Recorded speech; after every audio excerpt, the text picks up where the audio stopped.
Muy buenas tardes y bienvenidos al Ateneo en esta sesión final de clausura del ciclo que se ha desarrollado, los dos ciclos que se han desarrollado sobre la generación del 14 y los debates en el Ateneo a propósito de la Primera Guerra Mundial, que fueron varios y complejos. Llegamos hoy en lo que es el final de los dos ciclos, porque es la última sesión. La sesión del día 9 terminó justamente con el centenario de la Primera Guerra Mundial, con la mesa dedicada al Ateneo de los debates feministas, y hoy vamos a trabajar en la materia del panorama historiográfico de España. Tenemos para acompañarnos a Antonio López Vega y a Isabel Pérez de Tudela Velasco. Antonio López Vega es profesor de Historia de la Universidad Complutense de Madrid y, más que eso, y un currículum a lo mejor largo y complejo de contar, porque aunque es joven, tiene también ya una dilatada trayectoria, diré que es un hombre muy vinculado a la casa, que viene trabajando con el Ateneo de Madrid. En primer lugar, se vinculó con la Cátedra Marañón, tiene precisamente él una biografía magnífica sobre Gregorio Marañón, y ha colaborado después también en muchas otras actividades del Ateneo, y yo creo que de modo satisfactorio, por lo menos para nosotros desde luego, espero que para él también. Y de hecho hoy conviene recordar precisamente, aunque no sea del ciclo, y si correspondiera más al otro ciclo, que es autor de una obra notable, muy recomendable, 1914, el año que cambió la historia. Bueno, estamos en 1914 y es quizás un año, el centenario que conmemoramos, claro, en el que cambian muchas cosas en el mundo en general y desde luego en España, como el ciclo dedicado a la generación del 14 también ha podido acreditar sobradamente. También contamos, como digo, con Isabel Pérez de Tudela, que en fin, también es complejo presentar a alguien como Isabel en el Ateneo de Madrid, porque es una muy veterana socia de esta casa, con una larguísima trayectoria también en la sección de Ciencias Históricas, que preside en la actualidad y que ha presidido en muchísimas ocasiones y desde luego continuadamente en los últimos años, con un funcionamiento muy satisfactorio para el conjunto del Ateneo, y yo creo que también con una repercusión de las actividades que han desarrollado importante en el conjunto de la sociedad. Ha colaborado desde luego también con la Junta de Gobierno en los últimos grandes ciclos que hemos hecho, a partir del año 2010, el aniversario del 175 aniversario de la creación del Ateneo actual, y también luego el año siguiente en el de Jovellanos, el año siguiente en la Constitución del 12, el año pasado, en 2013, en el que se organizó para rememorar los centenarios de Moret, de Azaña en su llegada a la Secretaría Primera del Ateneo de Madrid, y este año ha colaborado también en este ciclo. Y sin más, agradeciéndoles en todo caso su presencia, le cedo la palabra a Isabel Pérez de Tudela para que inicie su intervención. Muy buenas tardes a todos. Buenas tardes a todos y felicitarnos por este ciclo que acaba, que desgraciadamente yo apenas si he podido visitar, dadas mis obligaciones académicas.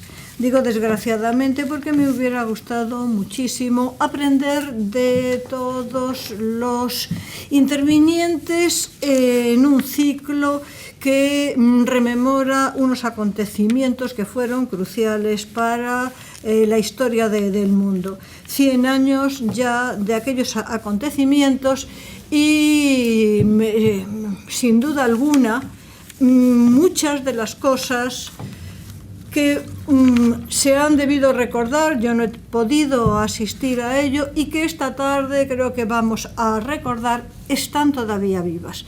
De hecho, si a mí me importó, me interesó, quise participar en este ciclo y participar concretamente con el panorama de los historiadores en la época, fue porque me sentía de alguna manera, y es lo que pienso hacer esta tarde, heredera de todos los esfuerzos de aquella generación, se ha dado en llamar la generación del año 14, 1914, para mí en muchos casos es la generación de mis abuelos intelectuales. No hubiéramos llegado hasta aquí de no ser por esos maestros, en muchos casos con un magisterio insuperable, que alumbraron los caminos posteriores. No me detengo más. El año 1910 se crea con penurias, con recortes, pero con una vocación extraordinaria de renovar el Centro de Estudios Históricos. Evidentemente no salió de un campo baldío, salió de una serie de inquietudes de conspicuos intelectuales españoles interesados por su historia. Y voy a decir algo más, por la historia de lo que sentían que era su patria.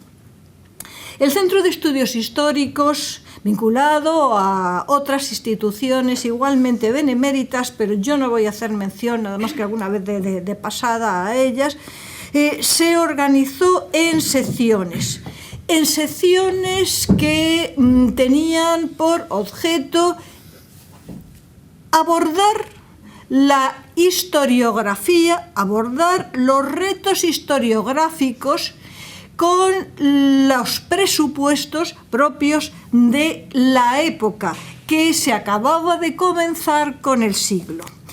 Una de esas secciones, que tuvo varios nombres, pero en fin, en general es instituciones sociales y políticas del Reino de León y Castilla, luego instituciones sociales en la época, muy concretamente estuvo encargada a la tutela y la dirección del eximio, ya entonces historiador, don Eduardo Hinojosa. Don Eduardo Hinojosa había nacido a mediados del siglo anterior y había iniciado ese camino que era el que marcaban las renovaciones historiográficas del resto de Europa. Un interés por las fuentes. Esto es lo que va a caracterizar a todos estos historiadores que comienzan su andadura por estas fechas. En el Centro de Estudios Históricos, Eduardo de Hinojosa tiene la oportunidad de organizar, de dar forma a lo que luego se llamó muy concretamente la Escuela de Hinojosa. La Escuela de Hinojosa dedicado al estudio de las fuentes, para la historia de España, fundamentalmente con una vinculación, una dirección hacia el derecho, eran fuentes jurídicas, porque todo el plantel de historiadores de esta época entendía que sin un buen conocimiento del marco jurídico no se podía hacer nada. Lo que pasa es que junto a las fuentes jurídicas vamos a ver ahora que interesa igualmente el estudio de otras, la edición y el estudio de otras fuentes. En esa escuela de Eduardo de Hinojosa se van a alistar muy pronto figuras sobresalientes. Ramos Los Certales, Galo Sánchez y una por demás destacada, Claudio Sánchez Albornoz. Claudio Sánchez Albornoz tiene por esas fechas muy pocos años, puesto que ha nacido en Madrid el año 1893, un poquito antes de que acabara el siglo. Como todo el mundo sabe, morirá después de grandes avatares y aventuras por medio mundo, fundamentalmente por Iberoamérica. Morirá en Ávila el año 1984. Pronto se vincula a la Escuela de Hinojosa y con el tiempo se convertirá en la figura más destacada, yo diría que quizá en el discípulo más próximo al maestro. Así que el año 1914 Claudio Sánchez Albornoz tiene como 20 años. No ha hecho nada más que iniciar su trayectoria, pero ya está tomando posiciones en un ambiente historiográfico en el que van a entrar muy pronto las polémicas y las discusiones. Solo decir que ha empezado a destacar y en el año 1924 inicia la serie de sus publicaciones con un trabajo pionero sobre las beetrías. Interesará mucho a los miembros de en general, las escuelas historiográficas de estos tiempos y concretamente a la escuela de las instituciones que capitanea don Eduardo de Hinojosa, el estudio de las articulaciones sociales de la sociedad, valga la redundancia, de la Edad Media. De ahí su interés por las beetrías y luego después en otra obra igualmente eximia por los orígenes del feudalismo, entrando de lleno en las polémicas europeístas.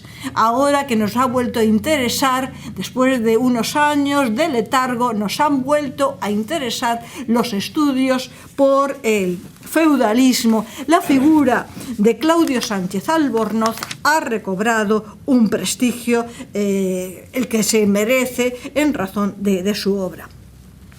El año 26 ya había dado suficientes muestras de importancia de su labor intelectual para ingresar en la Real Academia de la Historia. Y solo mencionar dos obras más. El año 1956, en respuesta a otra obra igualmente controvertida, publicación de España, un enigma histórico. El problema de España, he hablado hace un momento del problema de las articulaciones de la sociedad medieval. Ahora ya Claudio Sánchez Albornoz, como otros de sus contemporáneos, entra directamente en eso, las reflexiones sobre el ser de España. Y el año 1966, una obra también que tendrá grandes repercusiones y cuyos aldabonazos llegan hasta el presente. Estoy hablando de mis padres y de mis abuelos intelectuales, Despoblación y repoblación del Valle del Duero. No voy a mencionar nada más, simplemente apuntar esta idea con la que abro la serie de reflexiones sobre la historiografía de 1914. El año 10 se ponen los cimientos del interés por analizar directamente las fuentes. El año 14 ya hay relativamente bien preparados una serie de historiadores jóvenes que van a coger inmediatamente el testigo, el relevo de los tiempos de los maestros y van a iluminar el campo del tiempo siguiente. Solamente decir una cosa, que de esta escuela sale una obra que va a ser una obra de larguísimo recorrido. Es la revista dedicada a la historia del derecho español. Historia del derecho español que funda, entre otros, Claudio Sánchez Albornoz y que se llevará después, por lo menos en la nostalgia, a América. Eso le permitirá volver a replantearse, pero ya desde otras bases, una historia, cuadernos de historia de España, la célebre Che, por sus iniciales, que sale con esa misma portada naranja que era tan característica era y es de el Anuario de Historia del Derecho Español. El anuario se funda en 1924, muerto ya Hinojosa, pero con su espíritu vivo. Otra de las instituciones las secciones que van a ser cimeras en este rehacer o colocar en línea de salida a los historiadores españoles es la que se va a dedicar a estudiar los orígenes de la lengua española, dirigida por uno de los historiadores que en estas fechas tiene una gran consideración en todo el ámbito español. Es Ramón Menéndez Pidal, nacido en La Coruña el año 1869 y muerto después de casi 100 años de actividad intelectual incesante. Por estas fechas, Ramón Menéndez Pidal es un reconocido intelectual. Ha hecho muchísimas cosas, se ha caracterizado por ser el discípulo de Menéndez Pelayo, es académico es catedrático, será también académico y lo más significativo del brillante plantel de intelectuales que van a trabajar con Ramón Menéndez Pidal en los estudios sobre el origen del español, mencionar una figura igualmente relevante para el futuro. Me estoy refiriendo nada más y nada menos que a Américo Castro. Acabo de mencionar a Claudio Sánchez Albornoz, ahora simplemente Américo Castro, y dentro de lo que yo me he reservado, cuáles son las aportaciones de los miembros de esta generación para el conocimiento de la historia de España y muy concretamente de la historia medieval de España. Américo Castro es controvertido personaje y controvertido historiador. Había nacido en el estado de Río de Janeiro el año 1885 y por lo tanto ya tenía más años. Quiero decir, Américo Castro el año 14 frisa los 30 años, mientras que Sánchez Albornoz va un poquito más hacia atrás en la edad, es más joven y guardará siempre respeto para quien ha sido compañero en el Centro de Estudios Históricos y los contemporáneos recordaban siempre afectos y desafectos entre uno y otro. Américo Castro más mayor y con ínfulas de superioridad, Sánchez Albornoz con el afán de conquistar grandes metas. Hablan de muchas relaciones. En la línea en la que a mí me importa simplemente decir que 2 años después de esa generación, del rótulo de esa generación que estamos viendo, o sea, en 1916, Américo Castro saca a la luz una obra que sigue siendo de uso obligado. La publicación y estudio de los fueros leoneses de Zamora, Salamanca, Ledesma y Alba de Tormes.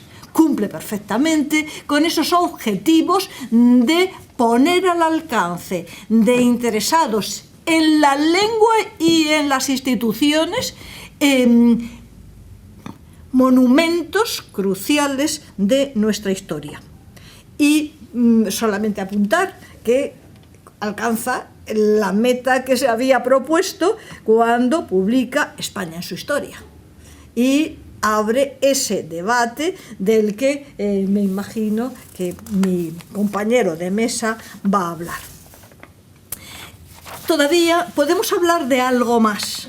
y es que el año 1910 muestra el interés, algo que ahora mismo nos puede sorprender desde la perspectiva de los conocimientos históricos, el interés por el conocimiento de la historia de Al-Ándalus, el interés por los estudios de lengua, literatura, filosofía y conocimiento del arabismo, o sea, colocar a España en la línea que le corresponde de interés por el mundo árabe, por el orientalismo, que llamarán en todas sus expresiones. A señalar simplemente dos de estas secciones. Una encomendada a Miguel Asín Palacios, es la de Historia de la Filosofía, y otra a Julián Rivera, Instituciones Sociales. Serán muchos los buenos resultados que cosechen estas dos secciones.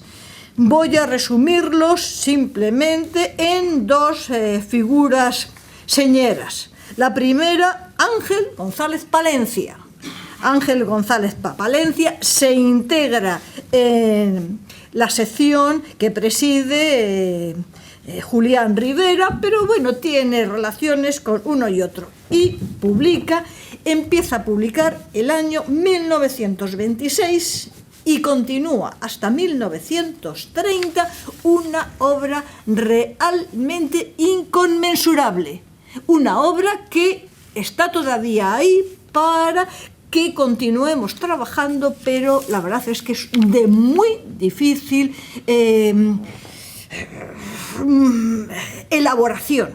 Es nada más y nada menos que los mozárabes de Toledo entre los siglos XII y XIII.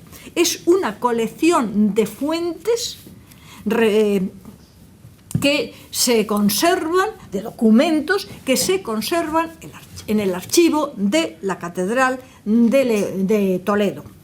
Los mozárabes de Toledo ponen las bases en los estudios sobre los mozárabes, pero la verdad es que es muy difícil continuar por estas sendas. Lo que hizo Ángel González Palencia es una obra de referencia y que está reclamando una continuación, está reclamando el progresar, pero no nos hemos todavía atrevido.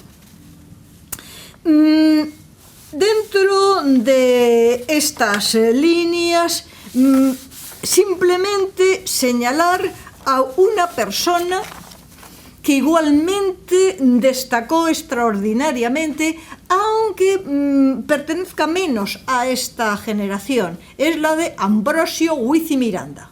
Ambrosio Guici Miranda, integrado también en la Escuela de Estudios Históricos, en el Centro de Estudios Históricos, el año 1913, o sea que un año antes de que esta generación empiece a dar sus frutos, publica en 2 tomos las Crónicas Latinas de la Reconquista.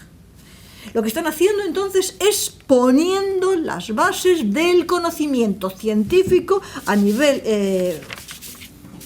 europeo de la Edad Media española, concebida como la edad en la que se va a articular España, el tiempo en el que se articula España.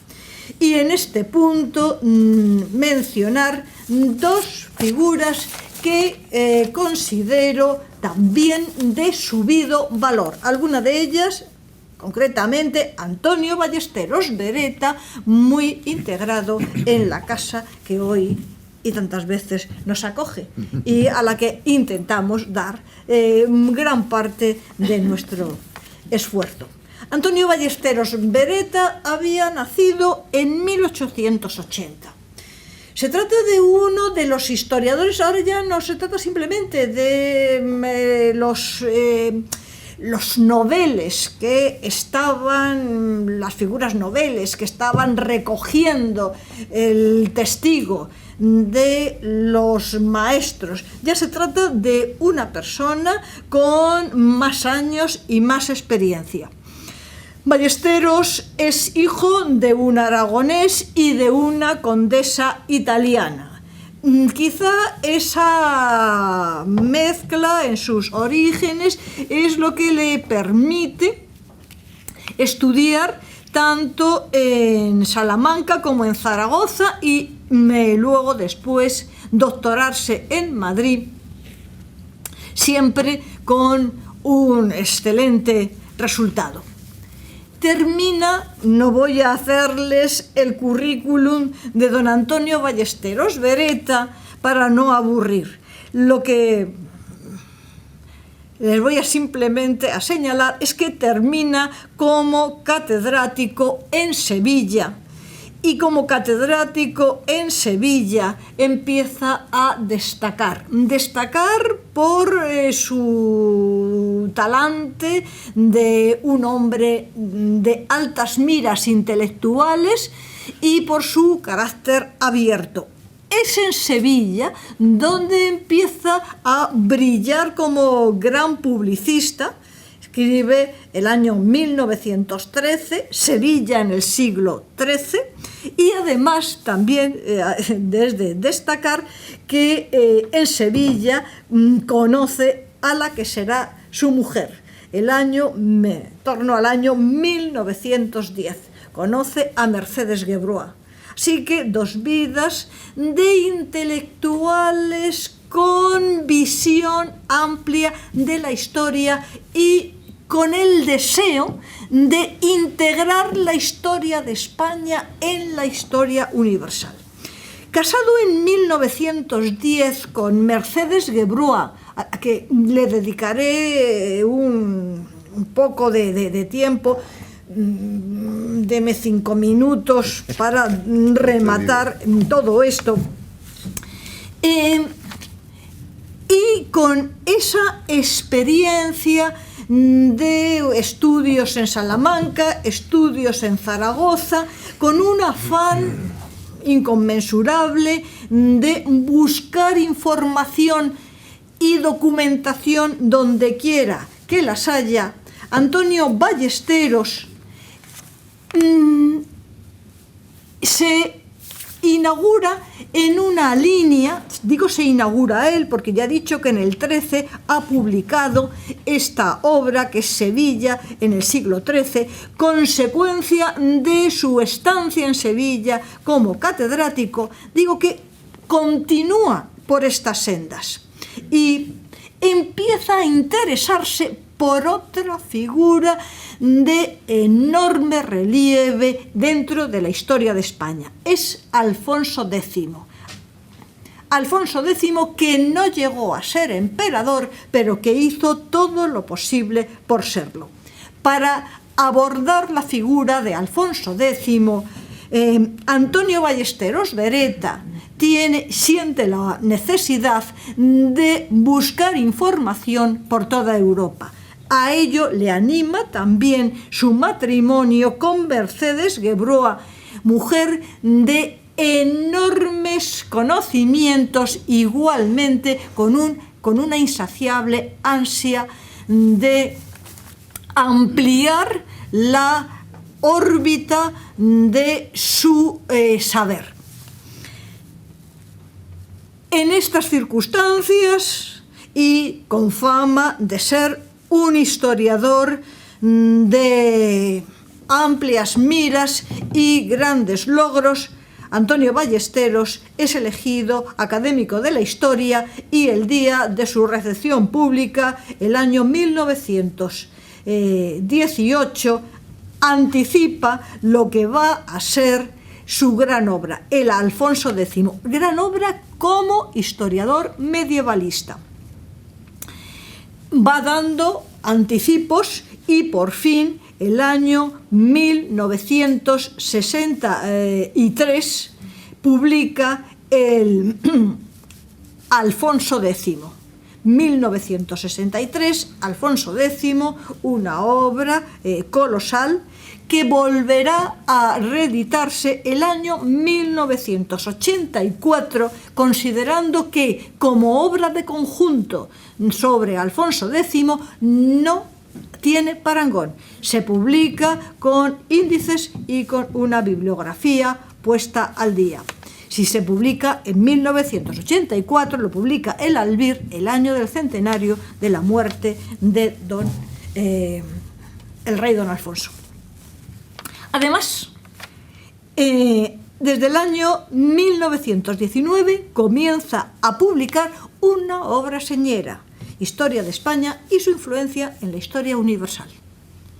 Y si lo hace es en gran medida por el impulso que le proporciona su mujer Mercedes Gebrois. También por el impulso de Mercedes Gebrois, que como vamos a ver ahora tiene sangre americana, empieza a interesarse por Iberoamérica. No tiene nada de particular que esta historia de España y su influencia en la historia universal tenga una vertiente americana. Y no tiene nada de particular, bueno, la obra son 10 tomos, que terminaron de aparecer en 1941. No tiene nada de particular que durante los últimos años de su vida y después de conocer un periodo de apartamiento motivado por la guerra civil, Antonio Ballesteros Beretta conociera toda suerte de reconocimientos. Fuera miembro destacadísimo de la Real Academia de la Historia, fuera el bibliotecario, participara en las actividades de esta casa y participara también en el Consejo Superior de Investigaciones Científicas, siendo director de un instituto para mí carísimo, porque luego fue director también mi padre, el Fernández de Oviedo, y maestro de historiadores, entre los que se cuenta Ciriaco Pérez Bustamante, maestro a su vez de mi padre. Por eso digo que estoy hablando de mis abuelos intelectuales.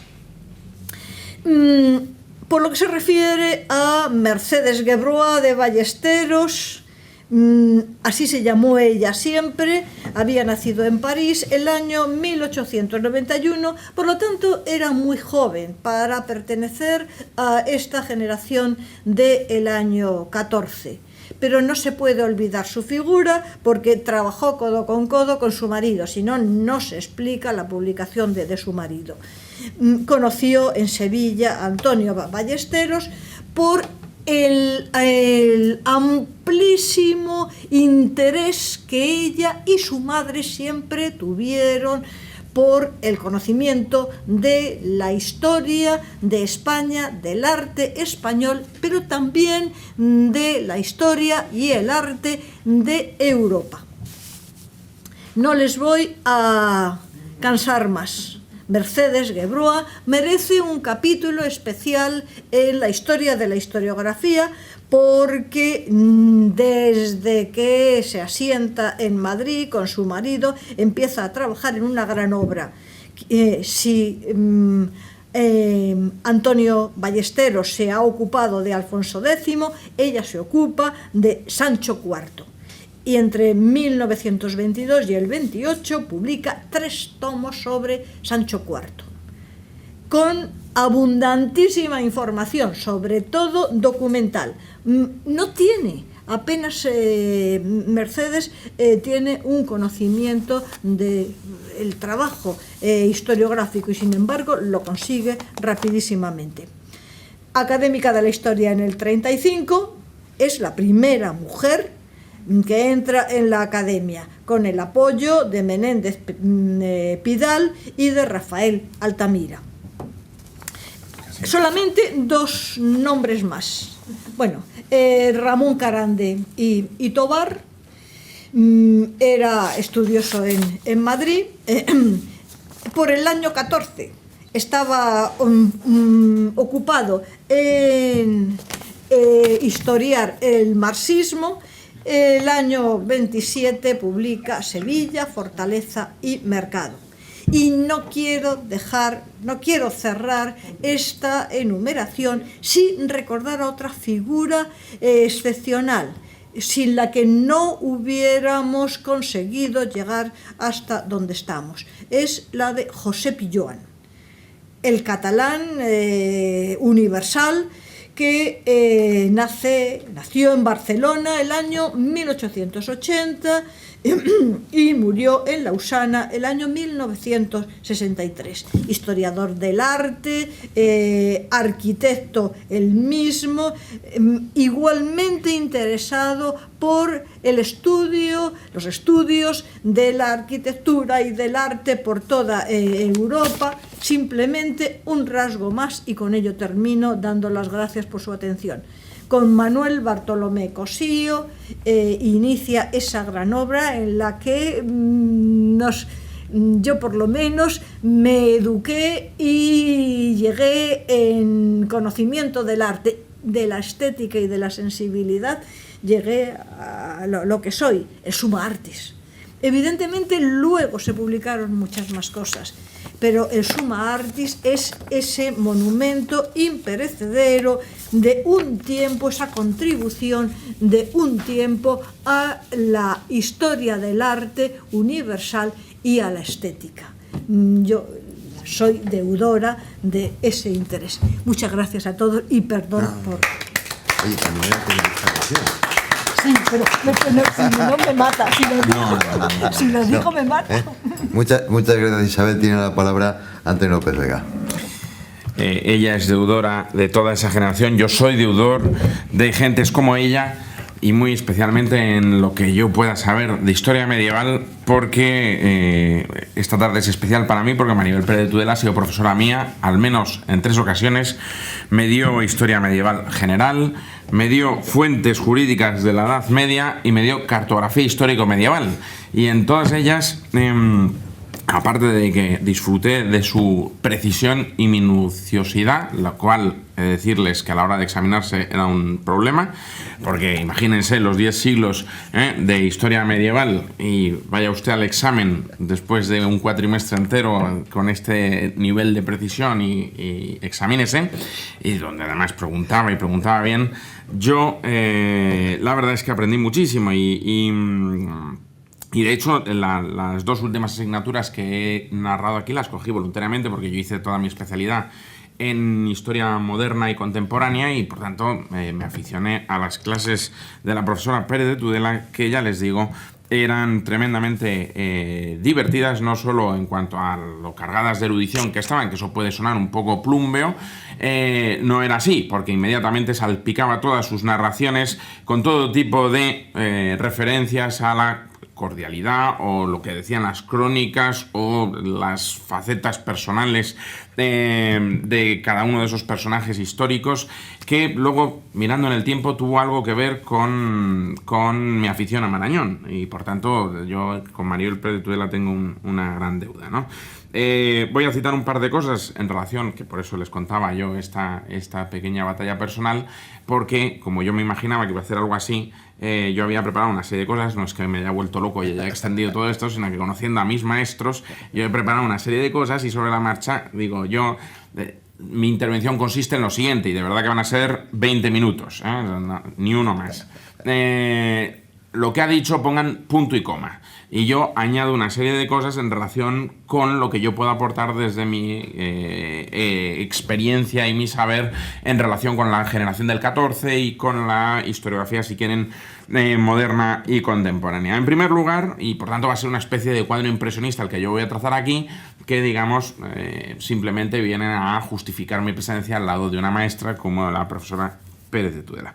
Por un lado, por cierto, no me voy a resistir, esto no lo he contado nunca, yo creo que no se lo he contado ni a mis padres, pero ya que estamos, pero esto no lo debería usted grabar, porque entonces queda ya para la posteridad. Pero una de las cosas, ya lo voy a contar, ya que estoy, es que el viernes por la tarde estamos en Navidad, no lo he contado, de verdad. una de las cosas que más me emocionaron a mí en mi carrera universitaria fue que ella no lo sabe, claro. Igual se acuerda de esto que voy a contar, pero ella no sabe la intrahistoria del asunto. En esa última asignatura que me da, que es cartografía histórica medieval, nos habíamos pasado el cuatrimestre viendo mapas de las ciudades medievales y cómo se organizaban en torno a los mercados, que no se pueden imaginar qué cosa tan maravillosa, tan fascinante y tan bien explicada. Entonces llega al examen y me encuentro pues un mapa de una ciudad, imagínense, medieval, europea, pues casi nada, vamos, no podía ser cualquier cosa y tú tenías que explicar ahí. Pero, y esto es lo que ella no sabe y hoy se lo voy a contar, dio la casualidad que el fin de semana anterior, o 10 días antes, pero no mucho más, yo había ido a ver a la entonces mi novia, hoy mi mujer, a Ámsterdam, que estaba allí haciendo Erasmus, y fuimos a pasar un par de días a Brujas. Y pasando por Brujas y conociendo Brujas, con la enorme fortuna para el estudiante de que el mapa que me cayó fue Brujas. Y yo, que tengo memoria fotográfica, digo, esta ciudad yo la conozco, porque ya se puede imaginar que Brujas, de entonces a hoy, el casco antiguo es exactamente igual. Comencé mi narración, hice un cuento en aquel examen. Y bueno, quien haya tenido la fortuna de pasear por las calles de Brujas, y entonces empecé a contar lo que me había encontrado el fin de semana anterior en Brujas, diciendo, y la estatua no sé qué, con tintes dorados, claro. 10 días más tarde me llaman por teléfono a casa una profesora de la facultad. Y entonces mi madre diciendo, te llamo una profesora, ¿qué ha pasado? Y digo, pues no tengo ni idea, claro, yo ya diciendo qué ha pasado, no sé si es que se ha perdido mi examen, yo pensé cosas de estas, ¿no? Y entonces me dijo, Antonio, soy la profesora Pérez de Tudela, quiero decirte que por supuesto te voy a dar la máxima calificación, que me ha conmovido ese examen, nunca jamás había... Y yo, claro, yo iba creciendo allí en la... No le dije cuál era el motivo, que por supuesto no era mi erudición cartográfica en ningún caso, sino pasión de enamorado en edad juvenil, y por tanto uno absorbía aquello. Así que ya ha quedado desvelado el secreto, no es que yo sepa todo de cartografía medieval, que no, y tuve suerte, que es un elemento muy importante en la historia. Como decía Ortega, el azar es absolutamente fascinante. Si me hubiera caído allí el mapa de Praga, pues no habría dado pie con bola, y habría tenido una nota mucho más modesta, sin lugar a dudas. Bueno, y retomando varias cosas de las que ha dicho, otra cosa que aprendí en su clase fue, y perdonen que ya cuente todas estas batallitas, pero digo como se presta, fue a tomarle tremenda animadversión personal, y ella ha pasado muy por encima, y luego matizaré mi expresión, que es un poco fuerte, a don Ramón Menéndez Pidal. ¿Por qué? Porque don Ramón Menéndez Pidal hace una obra famosísima por la que le hemos conocido el resto de los mortales, que es el Cid de Menéndez Pidal, que retomando el viejo cantar de Mío Cid, pues ha convertido en el Cid en un mito, una leyenda de la historia de España, ¿no? De los orígenes de tal, y ¿no? El Cid guerrero y austero que ejemplificaba y encarnaba esa Castilla que Menéndez Pidal enarbolaría para definir su idea de España, etcétera, etcétera. Bueno, pues yo con Maribel Pérez de Tudela aprendí que aquello era sencillamente un montaje de las glosas medievales, y que por tanto que el Cid no era más que un mercenario medieval como tantos otros, que además osciló entre unos y otros y tal, y me convertí claramente en un decididísimo y ferviente defensor de don Alfonso VI de Castilla, que conquistó, como todos ustedes saben, llevó la frontera hasta Toledo, y esto tiene que ver con algo de lo que yo voy a decir aquí. En 1185, 1085, siempre me baila ese uno. Bueno, pues eso también lo aprendí con la profesora Pérez de Tudela. Y dado que he dicho animadversión personal por Menéndez Pidal, al que durante mis años de carrera le tuve bastante manía, años después recuperé mi afecto por esta insigne figura en torno a dos cuestiones. Una es que cuando ahora empiezo a tener algunos discípulos y me dicen, bueno, es que yo no sé si esto me gusta, no me gusta, y no sé si quiero hacer una tesis o no, y le digo, mire, esto es muy sencillo. Para saber si uno tiene vocación hay que hacer la prueba Menéndez Pidal. Entonces me mira así, circunspecto, y digo, sí, esto... Don Ramón se casó, cogió a doña María Goiri y se fueron de viaje de novios, ni más ni menos que 10 años. 10 años. Y se fueron pasando por el Bajo León, o mejor dicho, el Alto León o el Bajo Asturias, y consistía básicamente su su trabajo en sentarse en los pueblecitos a escuchar a las señoras canturrear y, digamos, vivir. Claro, imagínense hoy ya en esos pueblos de Somiedo, no sé qué, ya los que venimos de fuera somos raros, imagínense en torno a 1900, 1905, un señor, además con aquella estatura espigada que tenía don Ramón y tal, en el pueblo era todo un acontecimiento. Acto seguido le llevaba un par de meses o algo así que se acostumbraran a él y ya 2 meses después le aceptaban como parte del mobiliario urbano, ¿no? O rural, mejor dicho, ¿no? Entonces ya las mujeres se encargaban de seguir su vida cotidiana. Digo mujeres porque lo reseña en sus crónicas. Dice, bueno, pasados 2 meses, las mujeres vuelven a retomar su hábito y canturrean sus canciones. Y entonces él toma nota de esas canciones y va de pueblo en pueblo.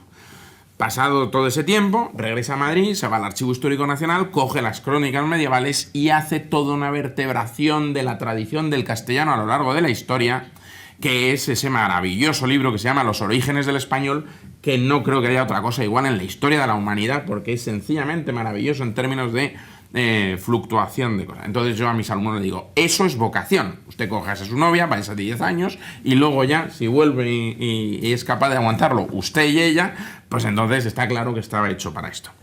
Y bueno, y todo esto tenía mucho que ver con lo que hoy nos reúne aquí, porque también don Ramón Menéndez Pidal pone en marcha aquella historia de Menéndez Pidal en la que muchos hemos, y si quieren, hermana mayor de esa suma artis a la que se refería la profesora Pérez de Tudela y que ustedes han visto todos en sus casas, en los volúmenes verdes y que han salido hasta hace poquísimo, con esa ambición de resolver ese problema de España que no les voy a repetir y que aderezó toda esa polémica.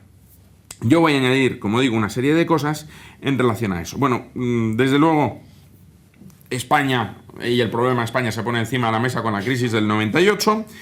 Ahí las dos figuras esenciales de esa polémica inicialmente es, efectivamente, como me brindaba que contara yo la cosa, Sánchez Albornoz y Américo Castro, que haciendo oscilar la historia de España y buscando las esencias de España, que es donde buscaban ellos la posible solución a ese problema de una nación agotada, etcétera, etcétera, pues discuten básicamente sobre dónde se encontraban los orígenes de esta nación que a comienzos del siglo XX tenía una crisis de conciencia nacional, tal y como decían, ¿no?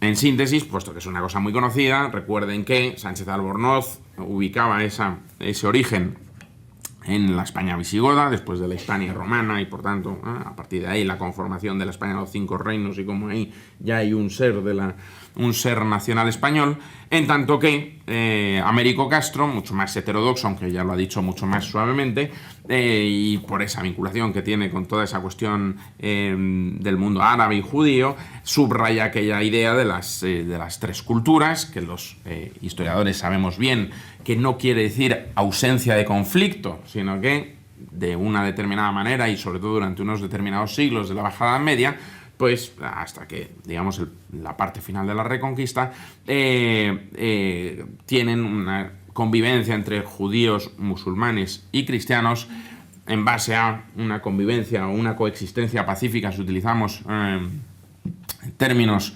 de la Guerra Fría, como se pueden ver en ciudades como Granada o Toledo, ¿no? Pues digo, por citar los casos más obvios, ¿no? Yo cerraré la polémica diciendo simplemente que fue una polémica que, como saben, alumbró no solo a don Claudio y don Américo, sino a sus escuelas. Hay un momento en la Facultad de Madrid que comparten un pasillo en Filosofía A y que cuando se cruzan uno y otro, los discípulos se alinean a los lados y mantienen las espadas en alto. En el sentido literal del término, la guerra civil fractura esa polémica que mantenían y les lleva a los dos al exilio. Y estando en el exilio, don Claudio en Argentina, en Buenos Aires, y Américo Castro, si no recuerdo mal, en Columbia, en Estados Unidos, la Universidad de Columbia invita a Claudio Sánchez Albornoz a dar una conferencia, en el año 49, si no recuerdo mal. Y esto lo recuerdo porque Marañón lo cuenta en una carta que se lo cuenta no sé quién, y entonces es muy divertidas que uno encuentra, ¿no?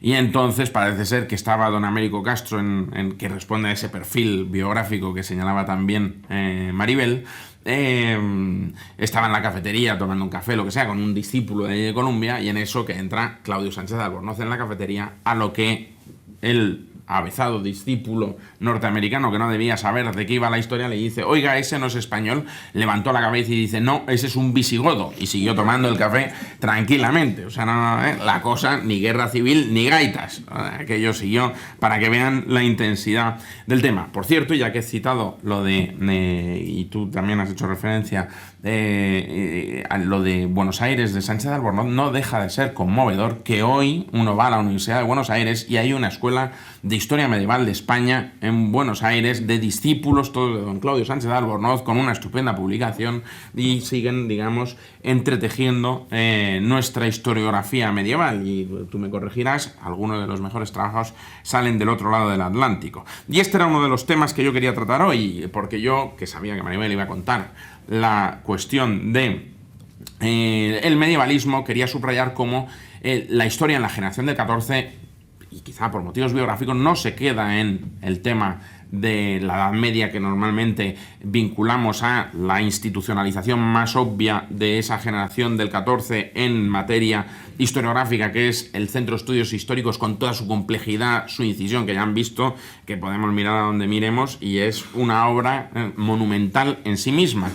Normalmente, claro, los historiadores nos quedamos asombrados con esa maravillosa obra, pero si uno trasciende a eso, se da cuenta de que, por ejemplo, la generación del 14 es también la que redescubre América para España, porque América y España habían vivido de espaldas a lo largo de todo el siglo XIX. Después de la independencia americana, 1810-1825, España está en un colapso institucional con hasta 1840, y luego durante el reinado de Isabel II y la Restauración no presta más atención a América hasta la pérdida de las colonias, de los últimos territorios ultramarinos, que no son colonias, que son provincias. Y ¿qué sucede? América tampoco presta atención a España, porque estaba en ese proceso de conformación nacional, que ya se pueden imaginar lo complicado y complejo que fue, porque si los estados-nación del siglo XIX se conforman de identidades vinculadas al romanticismo y, digamos, a esas raíces profundas, que dirían los franceses, de esas naciones en la historia, y estructuras administrativas, que es lo que representan los estados, en América eso era sencillamente dificilísimo, porque las estructuras administrativas hoy ya es un problema desplazarse en cualquiera de estos países que tienen 3.000 kilómetros de distancia a lo largo y 6.000 metros de altura a lo alto. Imagínense en 1840-50 para hacer una estructura estatal ahí dentro. Y en términos de identidades nacionales, como nosotros no exterminamos a los americanos, sino que nos mezclamos con ellos, y fruto del mestizaje, los virreinatos alumbraron 3 siglos de la historia de América, pues resulta que, claro, en 1825 tenían un problema de encontrar unas raíces diferentes de las españolas, porque resulta que llevan 300 años rezando en español, leyendo en español, hablando en español, durmiendo en español, en fin, todo en español. Y por tanto vaya usted a construir una identidad nacional singular en base a eso, ¿no? Bueno, pues la generación del 14 es la primera generación que vuelve los ojos a América. Lo hace a través de una egregia figura que se llama Avelino Gutiérrez, que es uno de esos españoles que migran a finales del 19, fruto de la crisis en España, de esta crisis de conciencia nacional, pero que también es una crisis nacional en todos los sentidos del término, a esa América prometedora de finales de siglo, que después de salir de ese colapso de más o menos hacia 1880, pues empieza a despuntar a nivel mundial en lo económico, porque son productores de carne y cereal los primeros del mundo. Argentina, estoy pensando, o nitratos en Chile, y así sucesivamente, ¿no? Y por tanto es una tierra de oportunidades, y eso es lo que explica la emigración italiana y española de ese contexto. Fruto de eso, Avelino Gutiérrez va y vuelve y piensa: llevamos un siglo viviendo de espaldas dos realidades que hemos compartido buena parte de nuestra historia. Establece la institución cultural española en Buenos Aires, y es a través de esa institución como Menéndez Pidal y todos los demás miembros, Sánchez Albornoz, Américo Castro, van primero a Argentina y de ahí al resto de América. Eso es lo que explica que después, cuando llega la guerra civil, encuentren un sitio que les dé cobijo, porque les conocen, porque ya están intercambiando científicamente. Era una ampliación, valga la redundancia otra vez, de la Junta para Ampliación de Estudios al otro lado.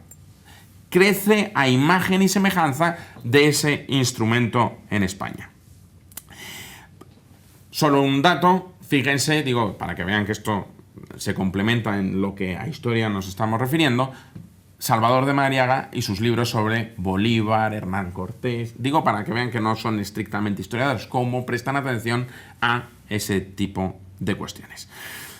Bien, como me quedan 3 minutos para terminar, como les prometí, les voy a contar además, e insisto, brevemente me voy a pasar 2, pero no más, las otras cosas que quería decir. Y es, por un lado, y además en esta casa son bien conocidas, o sea que tampoco hace falta que insista, pero son para solucionar ese mentado problema de España, como también recurren a la historia algunas de las egregias figuras de esta generación. Me voy a referir a 3, dado que las historiográficas las ha citado muy bien Maribel. Me voy a referir a las 3, digamos, más cercanas a mí por motivos obvios. Ortega y Gasset.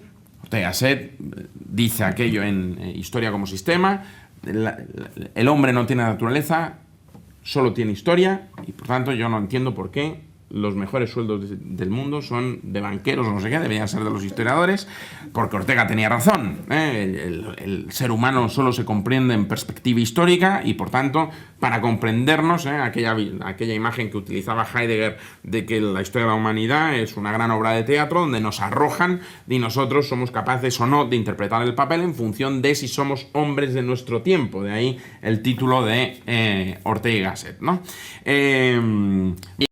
En torno a este problema de España, que la historia de España era una lenta e inexorable decadencia desde desde el siglo XVI.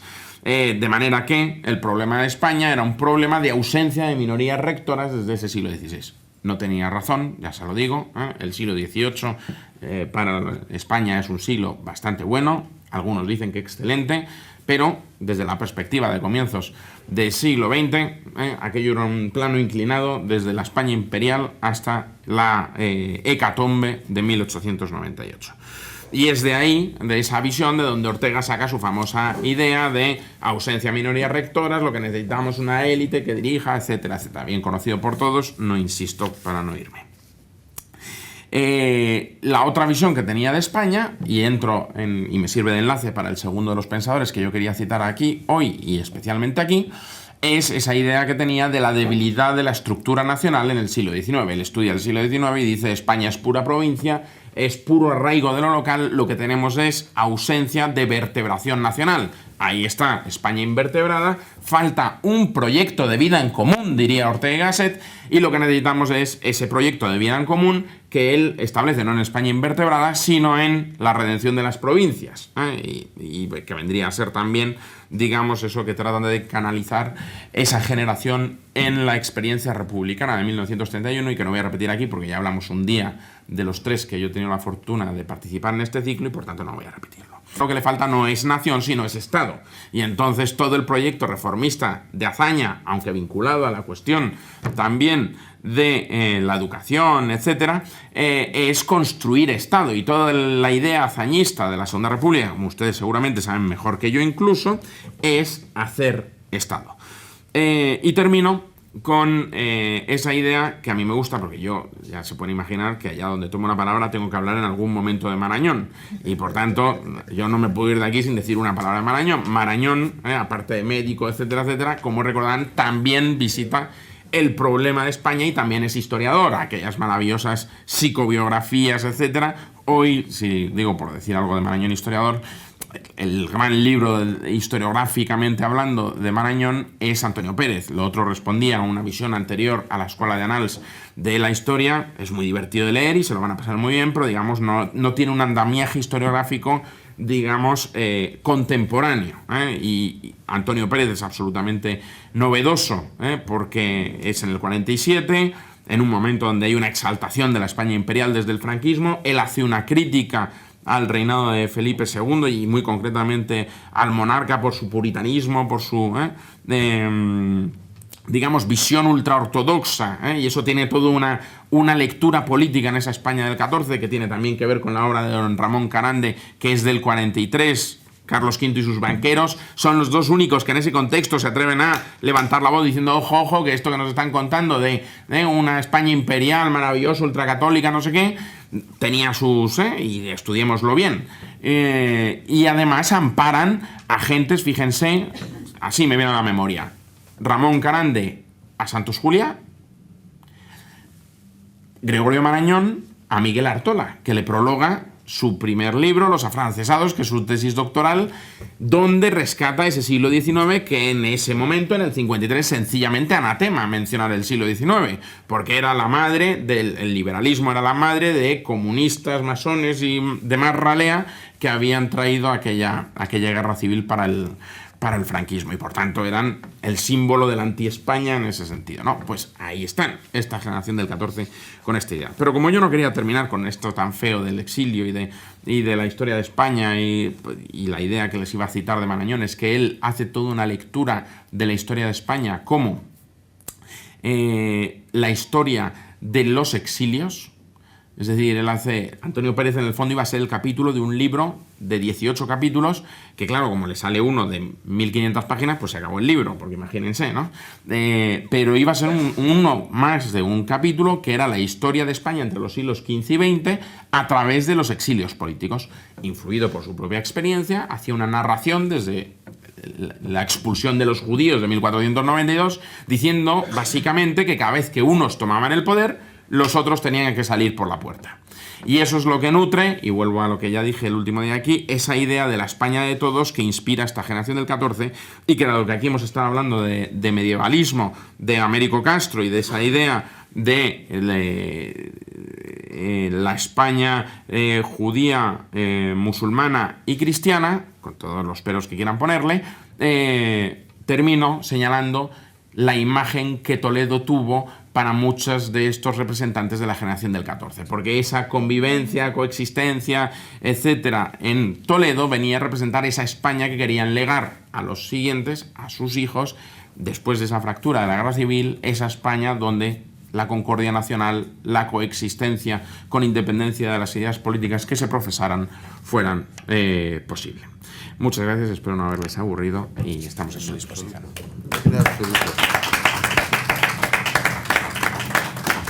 Te aseguro, Antonio, que no nos has aburrido, y la verdad es que, como siempre que te he oído, te he leído muy sugestivo todo lo que has planteado. Abrimos turno de palabra por si alguien quiere hacer algún tipo de aclaración, precisión o pregunta. Precisiones hay muchísimas. Bueno, por eso, no hagan precisiones. Por eso lo abrimos pidiendo sobre todo concisión. Pues vamos a Turulla. ¿De una precisión? Sí. Pero en el fondo no tiene nada que ver. Tiene que ver con la anécdota. Brujas, es de Bélgica. Sí, bueno, pero mi mujer estaba en Ámsterdam, cogimos un tren, se tarda una hora. Está pegado. Fuimos a pasar el fin de semana, vamos, ¿no? Me imaginaba que lo daba por Sí. supuesto, pero Sí. por lo demás decir que me ha gustado muchísimo todo el curso, he seguido todo el curso, me he faltado, hoy he llegado tarde, el único día, lo siento mucho, y que lo de la profesora ha estado estupendo, de verdad, para tomar nota, grabarlo. Matricúlese en su clase, maravilloso. O sea, es un cuatrimestre. Y grabarlo lo hemos grabado. Y decir que usted aquí públicamente, de todos y que somos pocos, es un profesor estupendo. A mí me dice. Explica de maravilla, se le entiende de maravilla y es dinámico, no puedes aburrirte, porque te atrapa constantemente. Así es que le felicito. Bueno, que no se matriculen todos, que le va a salir por un panojal. Eso tengan cuidado.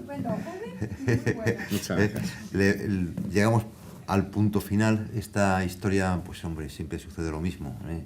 Esta historia llega a su término porque en algún momento tenía que terminar el ciclo, pero no llega a su final porque desde luego está claro que en la casa, en este Ateneo de Madrid, en el que tantos personajes de los que han sido nombrados esta tarde y en anteriores sesiones estuvieron muy vinculados a la casa, esta casa que es probablemente la más importante y veterana, no solo veterana, sino importante, y no solo importante, sino también veterana, que las dos cosas yo creo que tienen cada una su dimensión y su importancia, pues nos permiten pensar que Madrid sí que ha sido y sigue siendo hoy, porque podemos recordarlos y lo hacemos y con gusto, ese punto central y esencial para comprender la cultura española y para hacer la cultura española. Llegamos al final del ciclo y esperamos que también en este final de ciclo que coincide con el mes de diciembre y por lo tanto con el final de año, el año nuevo, el año 15, volveremos a preparar alguna actuación global de la Junta de Gobierno, en colaboración con las secciones con las que habitualmente hemos contado para montar este tipo de grandes ciclos cada año y, en fin, como se dice vulgarmente, año nuevo, vida nueva, que esperemos que el nuevo ciclo que hagamos pues sea como mínimo tan interesante en su planteamiento y tan ambicioso en su proyecto y desde luego de resultado tan brillante como el que hemos tenido este año. Muchas gracias a todos y buenas tardes. Muy bien. A mí me ha